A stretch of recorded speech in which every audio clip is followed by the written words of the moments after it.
The billionaire hadn't flown commercial in over a decade, until that day. All he wanted was to keep his sick daughter close and invisible. But when he turned to see a flight attendant gently feeding her, and his daughter whispered her first words in days, he knew something was about to change forever. The morning sun filtered through the tinted windows of the terminal as Carter Langston clutched his 4-year-old daughter closer to his chest. Ivy's small arms hung limp around his neck, her forehead resting against his shoulder. She hadn't spoken since the hospital discharge 2 days ago.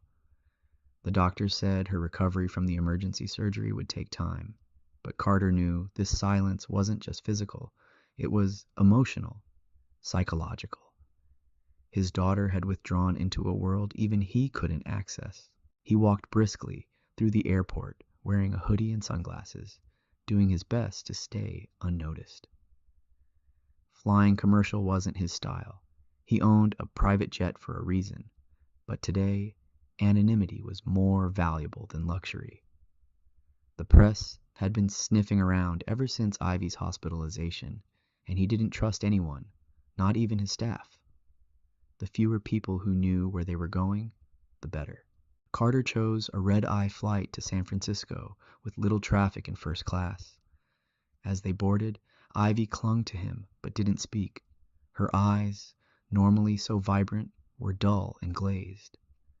The little girl who once danced to cartoons and begged for peanut butter toast now sat in silence, as if the world had become too loud for her. He secured her seatbelt and sat down beside her, heart pounding, as he tried to readjust her hood to cover the soft bandage still visible on the side of her head. "You're okay," he whispered, more to himself than to her. "We're okay." Then she whimpered, a soft sound, barely audible but enough to make him freeze. That was when she appeared. The flight attendant knelt beside Ivy's seat with a warm smile that didn't feel like it belonged to an airline script. Her name tag read Selena. Her voice was gentle but firm, and her brown eyes met Ivy's with something Carter couldn't quite place. Something maternal. Real. "Hey there, honey," Selena said. "I noticed you didn't eat your snack. Can I get you something better? Apple slices, crackers, maybe some toast if you're feeling brave." Carter instinctively stiffened. He wasn't used to strangers talking to his daughter, let alone touching her space. But something about the way Ivy tilted her head, not away from Selena, but slightly toward her, stopped him from interfering. Selena returned minutes later with a small tray of sliced apples and warm toast, cut into hearts. She didn't hand it to Ivy, but rather sat on her knees beside the seat and offered one piece at a time, narrating each bite like a game. "This one's the queen," she said, holding up a slice of apple shaped like a crown. "And she's on a mission to find the golden toast knight." Carter was about to say something snide, to shut it down before it got awkward, but then Ivy reached out. Her tiny hand picked the apple slice from Selena's fingers and brought it to her lips. She chewed slowly, deliberately. Selena smiled but didn't comment. She simply handed her another. And another. Carter stared, dumbfounded. This woman, this complete stranger, had just accomplished what neither Ivy's therapist nor his own presence could do for days. Then Ivy did something that nearly brought him to his knees. She whispered, "Thank you." Her voice was barely audible, but Selena's eyes glistened, and Carter sat there frozen, staring at his daughter like he was seeing her for the first time in weeks. The silence that had blanketed their lives cracked. As Selena tucked a soft blanket around Ivy and rose to continue her duties, Carter found himself watching her walk away. Not because she was beautiful, though she was, but because something unexplainable had just happened. A moment of connection, of grace. And he had no idea why, but he knew that this woman, this flight attendant, had just changed something fundamental in his world. Carter couldn't stop glancing over at Selena as she moved up and down the aisle, tending to other passengers with the same gentle poise she had shown Ivy. But what struck him more than her professionalism was how she never once looked back. never once acted impressed or curious about the man sitting in 2A. Most people, even the discreet ones, eventually recognized him. Carter Langston, founder of Langston Dynamics, the tech billionaire whose AI systems ran everything from hospitals to Homeland Security. But Selena hadn't blinked. She was focused entirely on Ivy. Ivy had fallen asleep after nibbling on the toast, her head nestled into Carter's side. Her breathing was soft and even, and Carter gently brushed a strand of hair away from her face. For the first time in days, her tiny brow wasn't furrowed in pain or fear. He sat still, afraid that even shifting might disturb her peace. The air around him felt strangely fragile. The seatbelt sign turned off, and moments later Selena returned with a warm towel and a fresh cup of chamomile tea. "I thought this might help," she whispered. "Careful not to wake Ivy." Carter accepted it with a hesitant nod. "Thank you. That was remarkable, what you did." "I didn't do much," she replied modestly. "She was just ready." "No," Carter said, his voice low. "You did what no one else could. She hasn't spoken to anyone since the surgery." Selena's eyes softened, and she looked down at Ivy, still asleep. "Kids know. They know when they're safe, and when they're not." Her words landed harder than she might have realized. Carter swallowed hard. Safe. That was all he ever wanted for Ivy. And yet somehow, despite all his power, all his money, all his efforts, he couldn't give her that. Selena sat back on her heels, sensing the weight in his silence. "I used to be a pediatric nurse," she said finally, "before this." That surprised him. "Why would you leave that for this?" He gestured lightly at the plane, the uniform, the narrow aisles. "My younger sister was in an accident. Massive rehab bills. Insurance ran out. I needed work that gave me free travel and paid better tips." Her tone was calm, factual, without bitterness. "So, here I am." Carter found himself studying her again, this time deeper. She wasn't a person running away from anything. She was someone who ran straight into hard choices and still showed up with kindness. Selena stood, brushing off her knees. "If she wakes up and gets fussy, call me. I keep apple slices on reserve for emergencies." That made him smile, a real one, faint and rare. "I'll keep that in mind." For the next hour, Carter sat quietly, sipping the tea, his gaze flickering between Ivy and the back of the cabin, where Selena moved like clockwork, unseen by most, but now unforgettable to him. Eventually, the plane began its descent, and the captain's voice came over the intercom. Ivy stirred as the wheels lowered, and her small fingers curled around Carter's thumb. She blinked up at him groggily. "Where's the lady?" Carter glanced toward the galley and then back at his daughter. "She's working, sweetheart. She'll come back soon." Ivy looked disappointed, her face falling slightly. And then, almost in a whisper, she said, "Can she come with us?" Carter's heart skipped. He didn't have an answer. Not because he didn't want it, but because, for the first time in years, he felt something he didn't recognize right away. Possibility.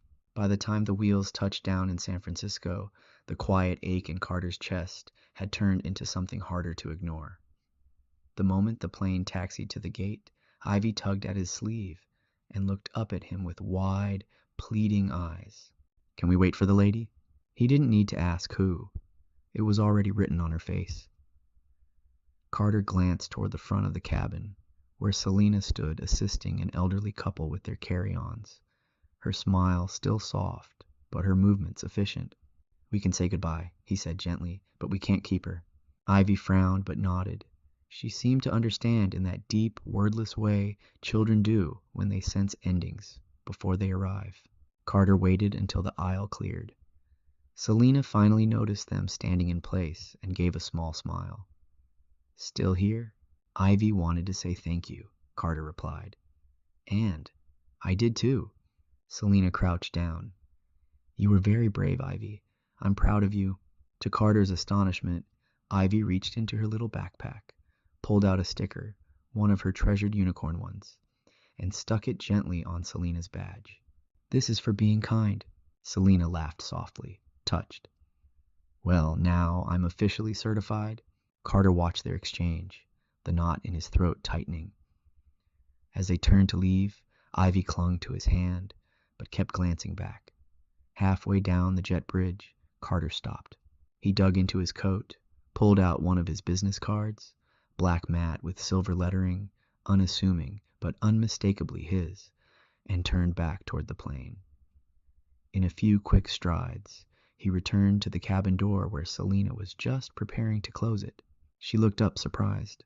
"I know this is unconventional," he began, keeping his voice low, "but Ivy hasn't connected to anyone like that in months.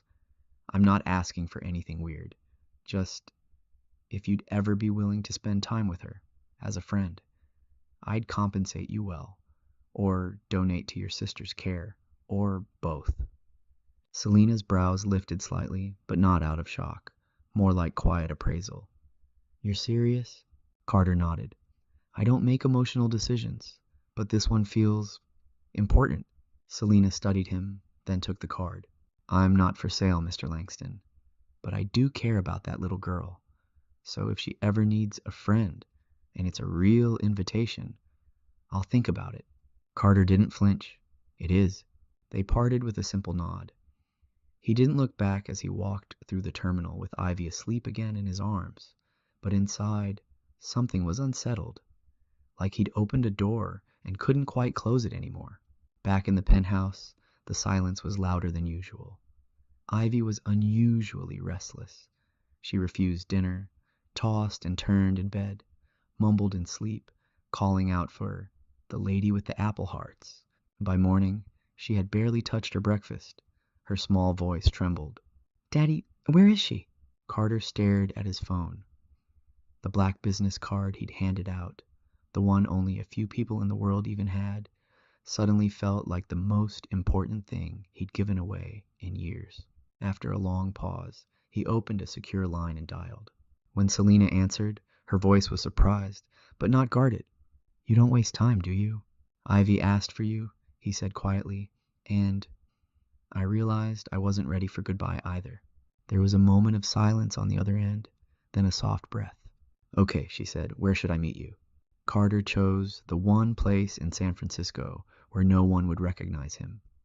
A quiet park tucked behind the Conservatory of Flowers, full of winding paths, tall eucalyptus trees, and not a single luxury SUV in sight. It was late afternoon when he arrived, dressed down in jeans and a soft navy sweater, carrying Ivy on his hip. She was quiet, clutching her stuffed elephant, but her eyes scanned every face as if hoping the one she missed would appear out of thin air. Carter had made no promises, just that someone special might come visit. They waited on a bench under the shade of a blooming cherry tree. Ivy curled into him, thumb in her mouth, unusually still. His phone buzzed once. Unknown number. He answered it. "I'm here," Selina's voice said softly. "By the bridge?" Carter looked up, and there she was, walking toward them, not in uniform, not in polished flats, but in worn sneakers and a soft crimson cardigan over a gray tee. Her hair was looser, a little windblown, and she looked real in a way that made Carter's throat tighten. Ivy saw her next.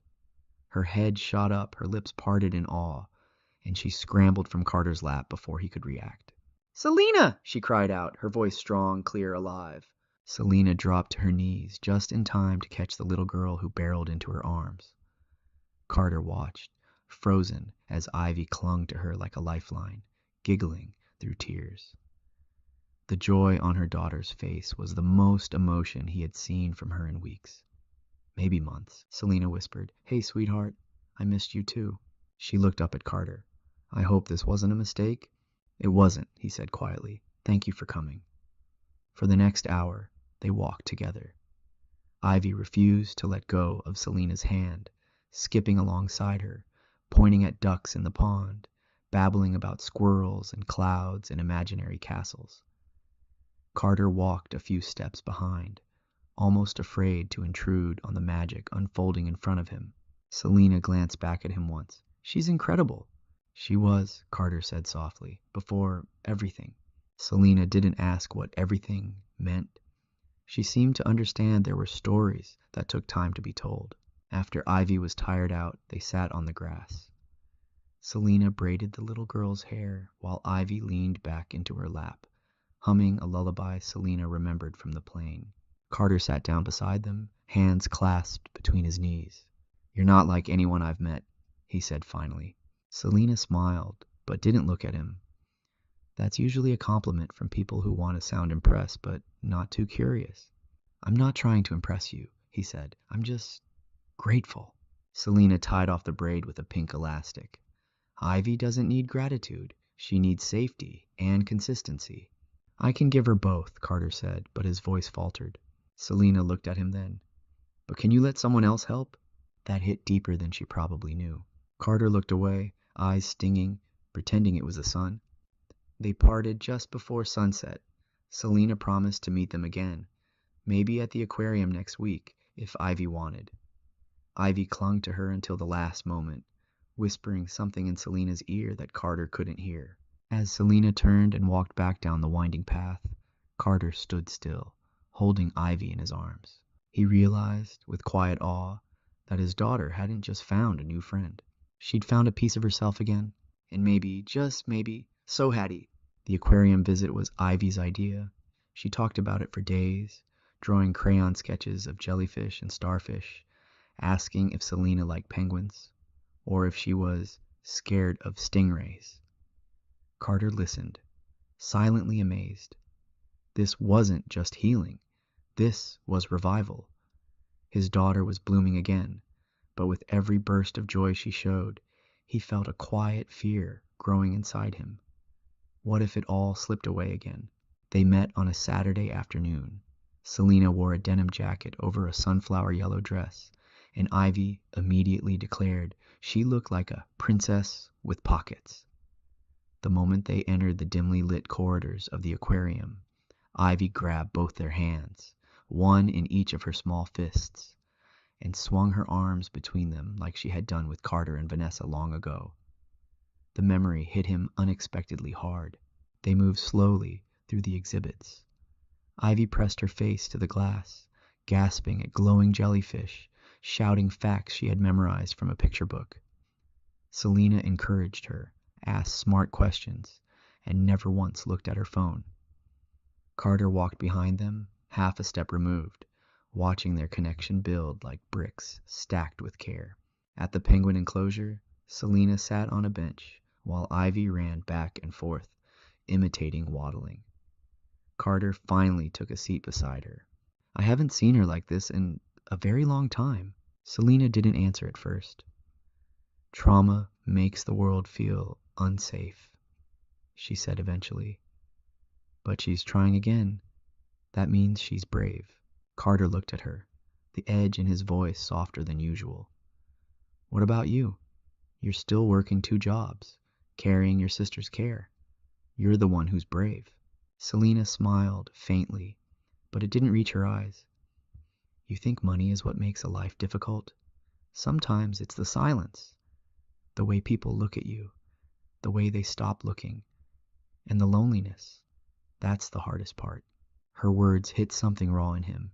He knew about loneliness, but he had buried it beneath business calls, board meetings, and guarded distance. He suddenly felt exposed, as if she'd seen through the armor he hadn't realized was rusting. Later, while Ivy napped in the car ride home, Carter offered to drive Selena back to her neighborhood. She hesitated. "You don't have to do that. I can get the bus." Carter met her eyes in the rearview mirror. "Let me." She relented. As they drove through the winding streets of Oakland, Selena talked about her sister, Rena, who had been in a car accident 4 years ago. The rehab, the loss of insurance, the medical debt, the brutal reality of caregiving while trying to survive. "I never expected to end up in the sky handing out peanuts," she said with a dry chuckle. "But here we are." Carter pulled over at a modest apartment complex shaded by old trees. He got out to open the door for her. "Thank you," she said, pausing on the sidewalk. Then she looked at him closely. "You keep pretending you're fine, but you're not. "You're carrying too much." Carter didn't respond. He just nodded, jaw tight. Before turning to go, Selena said one last thing. "You don't have to be made of steel to be a good father. Ivy doesn't need a billionaire. She needs someone who doesn't disappear when things get hard." She left him standing there in silence, watching her walk away through the rustling leaves. And that night, long after Ivy had fallen asleep, Carter stood by her bedroom window staring out at the skyline. He didn't want to admit it, but Selena's words had shaken something loose, not because they were harsh, but because they were true. Carter couldn't sleep that night. He lay in bed staring at the ceiling, Selena's words replaying in his mind like a quiet echo that refused to fade. She needs someone who doesn't disappear when things get hard. But hadn't he always stayed? He had canceled billion-dollar deals to be with Ivy during her surgeries, fired nannies who hadn't smiled enough, built her the safest home money could design. Still, something inside him whispered, "But were you ever really present?" The next morning, Ivy was humming to herself at the kitchen table, coloring a picture of a house with a garden. There were 3 people drawn: a small girl with pigtails, a woman with curly hair, and a tall man with a dark suit. Carter stared at the picture, his heart thudding as he recognized what Ivy saw as her family. "She looks like Mommy," Ivy said suddenly, pointing to the woman in the drawing. "But in the sky?" "In the sky?" he asked gently. Ivy nodded. "Like when Mommy used to wear blue, like Selena." Carter froze. Vanessa had never worn blue, not at home. But on their last trip to Barcelona, she had tried on a Navy uniform just once, for a Halloween party where she'd jokingly gone as a flight attendant. Ivy was 2 at the time. The memory hit him like a hammer. "What else do you remember?" he asked carefully. Ivy kept coloring, unfazed. "Mommy said the sky was safe. She said if people were mean, we could fly away." Carter's mind started spinning. Those were Vanessa's exact words. He remembered laughing at them once, thinking it was just a metaphor. But now, he excused himself and stepped into his office, heart pounding. There was a lockbox hidden behind a sliding panel, one that hadn't been opened since Vanessa disappeared. Inside were a few letters, an old phone, and a keychain shaped like wings. He had always assumed the keychain was decorative, but now he wasn't sure. He searched Vanessa's name again, this time digging deeper, past the public records and media coverage. He used his private clearance, scanning through secure databases only someone like him could access. One search string pulled a hit he had never seen before, not under Langston, but under Vanessa Hale. CIA, classified, former operative, last seen 3 years ago. Status, disappeared under protective custody protocol Omega-9. Carter stared at the screen in disbelief. Vanessa had lied about her past, about who she was. She hadn't just left. She had vanished to protect something. Someone. Ivy? His stomach turned. Why hadn't he seen the signs? The quiet phone calls, the tension in her voice during their final weeks, her obsession with safety. It hadn't been paranoia. It had been preparation. He called Selena immediately. "Something's not right," he said the moment she answered. "What happened?" "I think Vanessa was hiding something. And not from me, from people who wanted her gone." There was a pause. "What kind of something?" "She wasn't just a missing person. She was a ghost with a history I never knew." Selena was quiet for a moment. Then she said something that changed everything. "I might know someone who can help." She didn't elaborate. But later that night, she showed up at Carter's door with a contact, a former Homeland Security analyst named Drew Salgado, someone she had helped when his niece was in the ICU years ago. Carter was skeptical, but desperate. He arranged a meeting the next morning. Drew reviewed the files Carter unearthed, then leaned back, exhaling sharply. "You're not wrong. This protocol means she was placed in a black tier cover. Someone was targeting her, and maybe your daughter too." Carter felt cold. "So where is she now?" Drew looked grim. "If she's still alive, she's hiding under federal radar." Carter couldn't breathe. And yet, some impossible spark inside him lit up. If she was hiding, there was still hope she could be found. And if Ivy's memories were fragments of the truth, then maybe, just maybe, Vanessa hadn't abandoned them at all. Maybe she had been trying to save them the entire time. Carter stood in the conference room of his own company, but for once, he felt like a stranger there. Monitors glowed with encrypted maps, data packets, and outdated travel logs. Drew Salgado leaned over one screen, tapping rapidly while Carter watched with a mix of dread and hope tightening in his chest. The truth wasn't far anymore. It was close, close enough to touch. "I've narrowed it down," Drew finally said. "She boarded a private flight under a fake identity from Phoenix 3 years ago, 2 days after she disappeared. The flight wasn't on any commercial ledger, but it was military affiliated. That's not the kind of escape an ordinary civilian arranges." Carter swallowed hard. "And she's alive?" Drew looked at him with heavy eyes. "There's no death record, no termination protocol. That's the good news." "And the bad?" "She may be under federal control, witness protection. If she surfaces, her life and yours might be at risk again." Carter nodded slowly, trying to absorb it all. For so long he had lived under the pain of abandonment. Now the truth was rewriting his entire past. He left the building in a daze and drove straight to Selena's apartment. She answered the door in sweatpants and a t-shirt, surprised, but not startled. She invited him in with a look of concern. "She's alive," he said without sitting down. "Vanessa's alive." Selena's eyes widened. "You're sure?" "I don't have visual proof yet, but everything points to it. She left to protect Ivy, not to leave us. I was wrong all this time." He finally sank onto the couch, burying his face in his hands. "I hated her, I mourned her, and now I don't know how to feel." Selena sat beside him. "Feel everything. It doesn't have to make sense right now." Carter looked at her. "Ivy deserves to know. But how do I tell a 4-year-old that her mother didn't abandon her? She just vanished into a secret life?"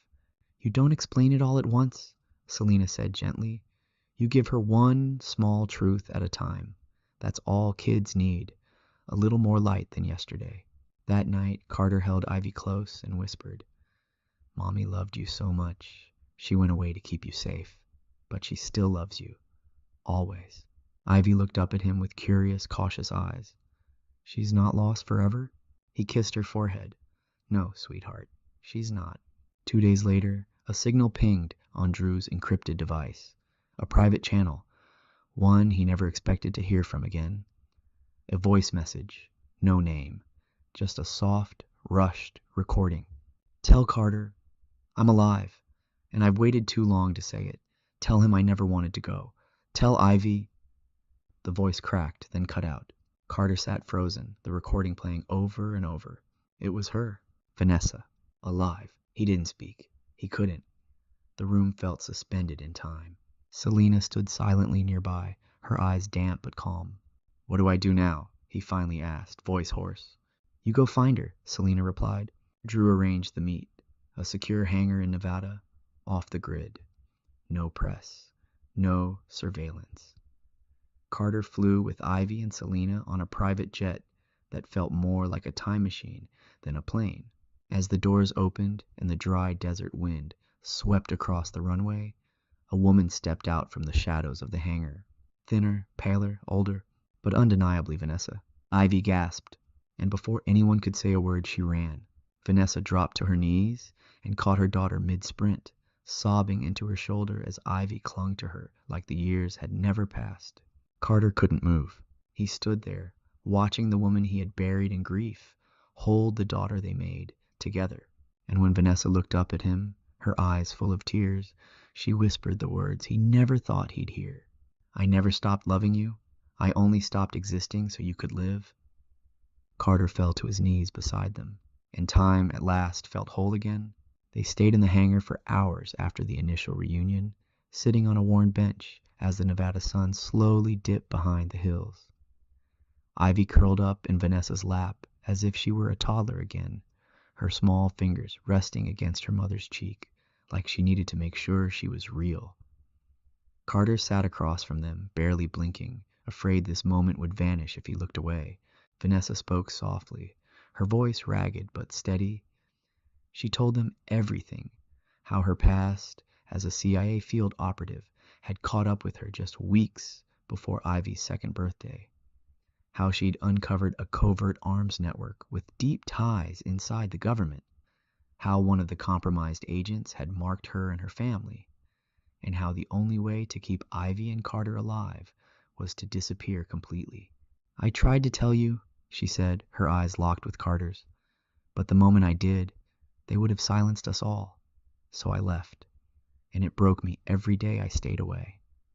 Carter clenched his jaw, swallowing back emotion. "I hated you. I thought you abandoned her. Abandoned me."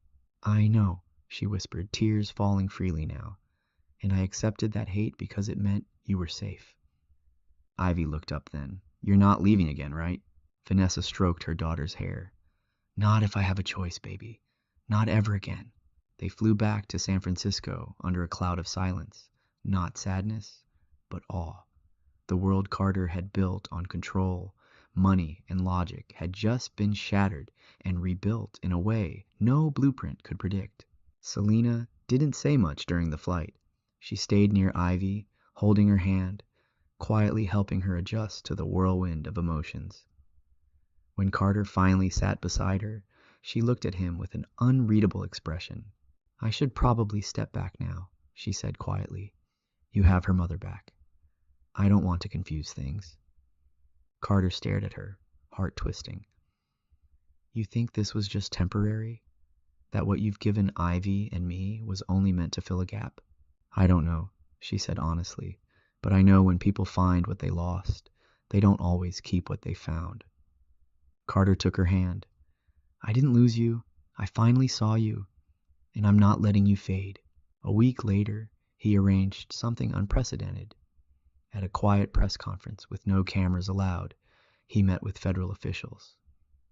Vanessa had struck a deal. She would give them the remaining intelligence she held, provided they released her from protection and gave her limited civilian status, under strict anonymity. Carter pulled every string he had. For once, power was used not for profit, but for love. Vanessa was allowed to return, but this wasn't a fairy tale where everything fell into place perfectly. There were long nights of therapy, awkward silences between Carter and Vanessa, and moments where Ivy became overwhelmed and cried without knowing why. Selena stayed, not just for Ivy, but because Carter asked her to, openly, without conditions. One night, as they stood on the balcony of Carter's penthouse, the city lights stretching endlessly beyond them, he wrapped his arms around Selena and held her close. "You didn't just heal Ivy," he said softly. "You healed me." Selena turned to him, tears in her eyes. "I only walked into your life by accident." Carter smiled. "Then it was the best mistake I ever made." Below, Vanessa tucked Ivy into bed with a kiss, and the child smiled in her sleep.